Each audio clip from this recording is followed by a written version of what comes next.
DPP Partai Keadilan Sejahtera atau PKS menyebut nama Sandiaga Uno potensial menjadi alternatif nama cawapres bagi Anies Baswedan. Duet keduanya disebut-sebut bisa mengulang kesuksesan pada Pilkada DKI Jakarta 2017 silam.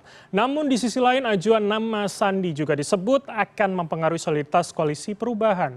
Nama Sandi akan mengurangi peluang bagi kader internal partai koalisi untuk bisa menjadi cawapres dari Anies. Apakah benar demikian? Apakah kriteria Sandi mampu menutup kebutuhan elektoral bagi seorang Anies Baswedan? Dan untuk menganalisanya dan menjawabnya, sudah bergabung bersama kami Direktur Eksekutif Aljabar Strategik Rifki Caniago. Bang Rifki, selamat malam. Ya, selamat malam, Mas. Terima kasih sudah hadir di Studio CNN Indonesia.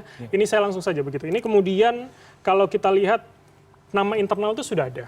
AHY, AHER ini sudah katanya diajukan masing-masing partai koalisi perubahan. Tapi mengapa kemudian ada dua nama baru, apalagi Sandi secara jelas disebut begitu menjadi cawapres potensial? Iya. Yang pertama kita melihat ternyata di koalisi perubahan ini masih tarik ulur soal kursi cawapres. Apakah muncul nama AHER juga AHY, apakah nggak diterima sebagai cawapresnya Anies atau bagaimana? Yang kedua ada persoalan lain yang mungkin yang dibutuhkan oleh koalisi perubahan ini. Apakah soal kekuatan daerah elektoral atau soal logistik? Ini yang cukup menarik kita memulai diskusinya malam ini, Mas. Oke, tapi begini, kenapa kemudian nama yang diajukan PKS yang menjadi salah satu instrumen dari partai pendukung ini adalah bukan menguatkan akhirnya yang adalah kadernya, tapi kemudian nama luar untuk kemudian kalau kita bicarakan akan dipertimbangkan dengan nama lain, misalkan seperti AHY begitu? Iya. Kalau namanya Sandi ini kan secara elektoral maupun barisan pemilih kan dekat dengan PKS ya. Apakah memulai dari Pilkada DKI 17 atau isu-isu identik branding Sandi kan dekat dengan isu-isu kelompok-kelompoknya PKS. Meskipun hari ini dia bagian pemerintahan Jokowi. Artinya ternyata apakah PKS ragu dengan menjual AHER atau bagaimana? Atau memang PKS juga ragu dengan AHY? Tapi Anda melihatnya artinya ragu dengan kedua nama internal? Iya, ragu dengan kedua nama internal. Sehingga dia memunculkan nama yang dari luar untuk mendorong masuk ke koalisi perubahan. Oke, akan kemudian seberapa menambah kealotan begitu? Semua orang menafsirkan bahwa jika diumumkan capresnya sejak Oktober, mengapa kemudian sangat lama adalah soal alotnya cawapres dari ketiga partai. Anda melihat akan semakin alot nanti? Ya, saya pikir akan semakin alot karena ketika misalnya Sandi ditarik ke koalisi perubahan, tentu AHY akan tarik diri. Kalau kita hitung dalam jumlah kursi partai untuk mengusung capres dan cawapres, misalnya Demokrat keluar, itu dan P3 masuk, ini cukup untuk mengusung capres cawapres. Apakah skema dengan nama baru koalisi perubahan dan persatuan? Apakah ini branding koalisi perubahan untuk mengatasi politik identitas di 2024 atau ini pintu untuk welcome untuk P3? Oke, Anda mengatakan seakan-akan ini kode gitu ya, ketika menyematkan kata persatuan pada koalisi perubahan gitu. Tapi yang menarik adalah, apakah mungkin kemudian karena namanya misalkan, anggaplah disetujui adalah Sandi, apakah mungkin nanti Demokrat akan mundur? Mengingat berapa waktu yang lalu piagam muncul dari ketiga partai untuk kesulitan begitu. Dan saya yakin Demokrat akan mundur karena kepentingan AHY pasti jelas, cawapres, harga mati. Kalau kita melihat pertikaian antara koalisi perubahan ini kan menginginkan AHY jadi cawapresnya Anies. Karena beberapa kali kader Demokrat menyinggung kalau misalnya AHY ini tidak menjadi cawapresnya Anies, maka kemungkinan akan tarik diri dari koalisi perubahan. Dan kemungkinan ini akan terjadi semakin kencang ketika Sandi muncul tiba-tiba, bahkan dibawa oleh P3, bahkan dibawa oleh PKS. Oke, tapi kemudian kalau melihat dari hal tersebut ya, apakah kemudian Sandi ini menjadi solusi bagi kemudian kebuntuan kader-kader internal ketiga partai untuk mencari nama seorang cawapres? Menariknya di sini, Mas. Sandi ini ibaratnya ke dalam peta politik hari ini ibarat koin dua gambar. Satu gambarnya ada gambarnya PDIP, satu gambarnya koalisi perubahan. Kenapa seperti itu? Dengan dia masuk melalui P3, Sandi ini punya daya jual untuk masuk ke PDIP. Kenapa? Karena dia butuh pemilih religius yang diwakili oleh P3 sama Sandi nantinya. Begitupun dengan koalisi perubahan, dengan buntunya antara AHER dengan AHY, maka dua partai mengalah. Mengalahnya dengan cara apa? Dengan menarik orang luar sebagai cawapres. Dan saya yakin ini akan semakin alot. Misalnya ketika AHY akan lari atau mungkin pindah ke partai lain demi kepentingan dia sebagai cawapresnya Anies. Oke, tapi seberapa memungkinkan? Maksudnya begini, ketika kita melihat hari ini petanya begitu ya, bagaimana Demokrat pada 2014, 2019, apakah sangat memungkinkan dia misalkan menarik diri dari perubahan dan bergabung dengan lainnya begitu ketika menguat nama tersebut menurut Anda? Saya melihat kalau peluangnya besar, karena memang kalau kita hitung dari jumlah kursi untuk mengusung capres-cawapres kan 115. Kalau kita hitung ada Nasdem, PKS dan juga P3 cukup. Artinya nggak kalau misalnya tawaran kursi menteri yang diinginkan oleh AHY, nggak mungkin kita partai pengen kursi menteri. Kalau itu pun sudah ditawari oleh pemerintahan Jokowi untuk AHY. Tapi yang kepentingan AHY adalah cawapres karena dia akan memainkan efek ekor jas untuk kepentingan Demokrat. Kalau poin itu yang tidak didapatkan oleh AHY, kemungkinan dia akan lari dalam koalisi perubahan ini. Berarti artinya tidak ada opsi lain begitu buat Demokrat jika bukan nama AHY sebagai cawapres Anies? Kalau kita lihat peta hari ini, Demokrat udah masuk duluan. Dia udah membranding dirinya bagian dari Anies. Artinya kalau misalnya dia mungkin tidak akan bergabung atau mencari figur alternatif lain sebagai capres-cawapres, saya akan ragu untuk akan menguatkan Demokrat. Karena pilihan yang cukup sulit bagi Demokrat adalah mendukung koalisi perubahan ini. Bagian, tapi kan artinya bukan kemudian menempatkan posisinya pada orang kedua di bawah Anies begitu. Tapi kan itu bisa kita maknai sebenarnya hanya kemudian pendukung dan pengusung. Iya, benar. Dan saya melihat bahwa memang yang diinginkan oleh Demokrat maupun AHY ini adalah dia menjadi pengusung dan pendukung. Dan dia adalah bagian dari capresnya Anies. Ketika misalnya deal-deal tidak ditemukan antara Demokrat dengan Nasdem dan juga PKS, dan kemungkinan kan beberapa partai, misalnya ketika ada perubahan P3 misalnya lari kemana atau ke PDIP, tentu ada juga koalisi yang akan rusak kan, koalisi besar yang akan rusak. Tentu ada peluang lain ketika misalnya apakah Demokrat akan membangun koalisi baru dengan partai lain atau bagaimana? Oke, tapi secara historis begini, kalau kemudian kita lihat sekali lagi pada 2014-2019, rasanya kok sangat sulit Demokrat untuk bisa bergabung dengan partai-partai yang dekat dengan pemerintahan begitu. Apakah kemudian ini bukan opsi terakhir koalisi perubahan, ada satu-satunya opsi bagi Demokrat untuk bisa berlaga dalam Pilpres nanti? Kalau secara elektoral, kalau kita kan ibaratnya antara Nasdem, PKS, dan Demokrat ini kan secara elektoral sama. Dia dekat dalam kelompok oposisi, kelompok yang anti pemerintah.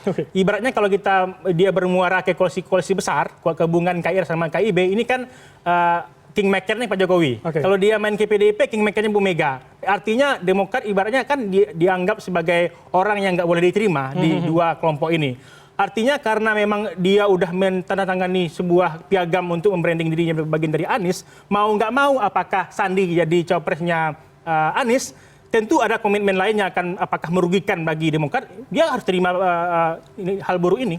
Artinya bergennya juga agak susah begitu ya ketika misalkan tetap ngotot sosok AHY misalkan untuk menjadi cawapres. Di luar kemudian keputusan Anies kalau dikatakan semuanya diserahkan pada capres ya menurut Anda? Ya karena kan kalau kita melihatnya kan dulu kan tarik-menariknya antara bahwa Aher dengan AHY. Dan ketika misalnya keluarnya nama Sandi, baru keluar semua orang Demokrat untuk menghajar Sandi soal hutang, soal yang lainnya. Ini menunjukkan bahwa Sandi ini dianggap cukup berbahaya untuk menggantikan posisi AHY sebagai capresnya Anies. Oke, begini. Kalau kemudian nama eksternal, itu kan bukan kali pertama Sandi. Kita sangat tahu bahwa kemudian sejak akhir tahun lalu nama seorang Khofifah itu sudah disanterkan oleh Nasdem menjadi salah satu pilihan alternatif juga. Mengapa kemudian resistensinya tidak sekeras dengan Sandi waktu itu untuk nama seorang Khofifah? Kalau saya melihat bahwa Sandi ini punya kemungkinan untuk menarik bagian dari koalisi perubahan karena dia punya hubungan baik dengan PKS. Sedangkan Khofifah artinya nggak punya hubungan yang cukup dekat dengan satu partai. Artinya meskipun secara elektoral Khofifah cukup menguntungkan bagi Anies karena Jawa Timur, tetapi Sandi ini punya logistik yang cukup kuat menguntungkan koalisi perubahan nantinya. Apalagi posisi dia hari ini sebagai menteri di pemerintahan Jokowi cukup populer untuk menguntungkan mengangkat suara Anies. Oke, artinya lebih potensial begitu ya Demokrat melihat ya dari segala sumber daya yang dimiliki oleh Sandi ya? Iya. Oke, tapi kalau begitu ketika Anda mengatakan tadi secara modal akan bisa menjadi kekuatan tersendiri, bukankah kemudian Anies disebut membutuhkan Jawa Timur, membutuhkan suara Nahdien sebagai penambal kebutuhan elektoral dari Indonesia begitu? Iya. Secara logis memang kalau Anies ingin menang, dia harus mendapatkan wakil dari Nahdien atau Jawa Timur. Tapi ada kemungkinan lain yang bisa dia akan ditarik oleh Anies. Apakah P3 ini kan juga pemilihnya juga dekat dengan Nahdien. Ketika dia bisa menarik P3 juga bagian dari koalisi perubahan, kemungkinan itu bisa akan menguntungkan Anies. Tetapi seperti yang saya katakan sebelumnya, tarik-menarik antara koalisi perubahan menentukan Sandi ini juga akan merumitkan. Karena hari ini memang perbincangan yang paling kuat adalah nama Sandi. Karena bukan soal Nahdiennya, tapi soal logistik, soal populer dibandingkan AHY atau figur lain yang ditawarkan sebagai capresnya Anies. Oke, tapi bukankah Khofifah akhirnya menjadi simbol Nahdien, gerakan perempuan Nahdlatul Ulama begitu, apalagi Jawa Timur, menjadi salah satu kantong kalau kita lihat dari pemilihnya ya. Ini kan salah satu yang besar di bawah Jawa Barat gitu. Iya.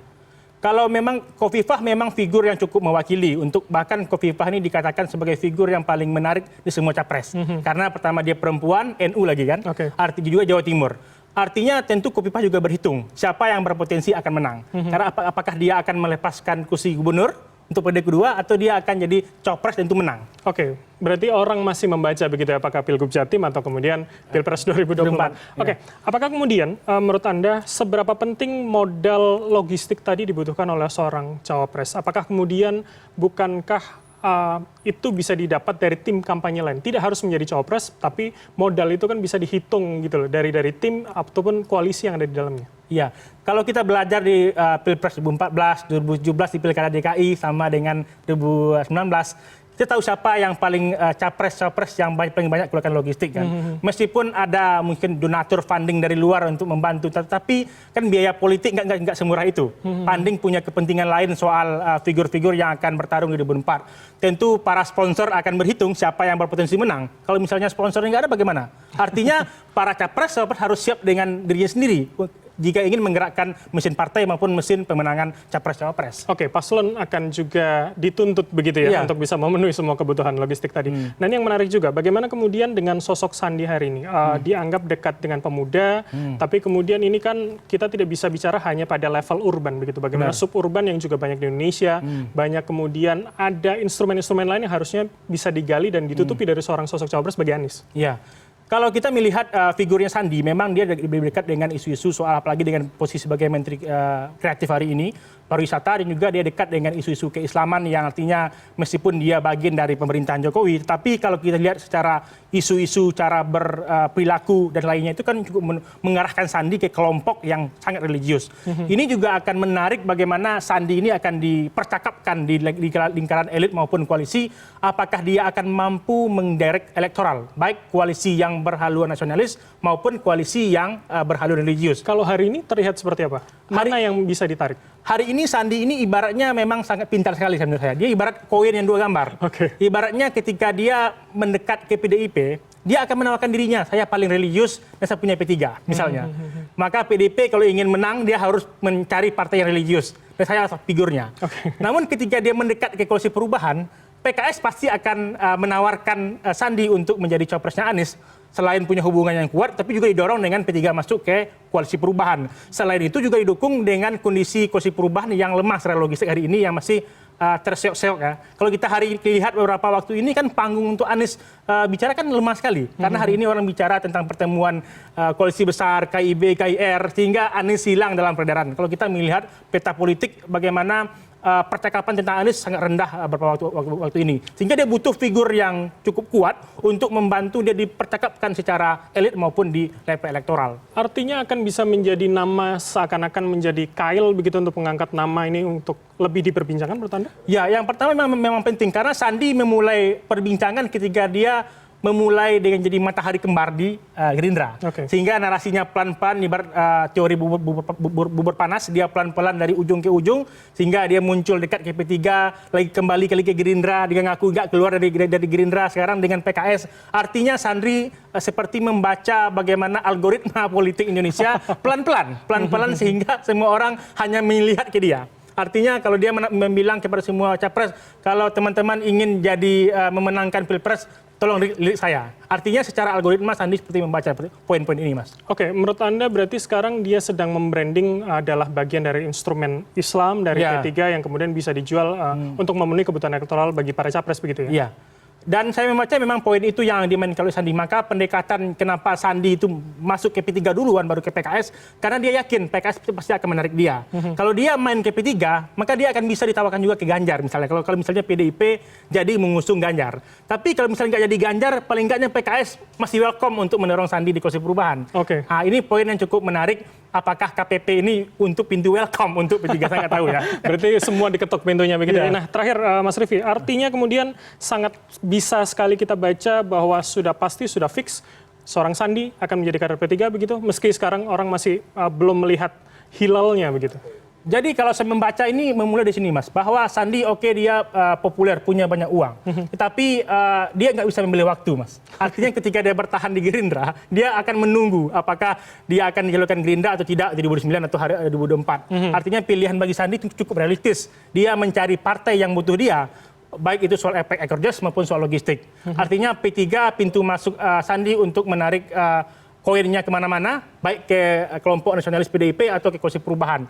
Atau dia akan masuk ke koalisi yang memang dibutuhkan oleh koalisi perubahan yang memang secara logistik maupun secara branding tarik-menarik dalam soal cawapres Aher atau AHY. Oke, berarti artinya dekat sekali kemudian ya kalau kita asosiasikan apakah Sandi akan benar-benar menjadi kader P3 atau enggak. Tapi kita akan lihat tentunya bagaimana kemudian dinamika politik apalagi setelah lebaran nanti. Ya. Terima kasih atas waktu Anda Mas Rifki Caniago, Direktur Eksekutif Aljabar Strategik telah memberikan insight di CNN Indonesia Kanal Pemilu Terpercaya hari ini. Ya.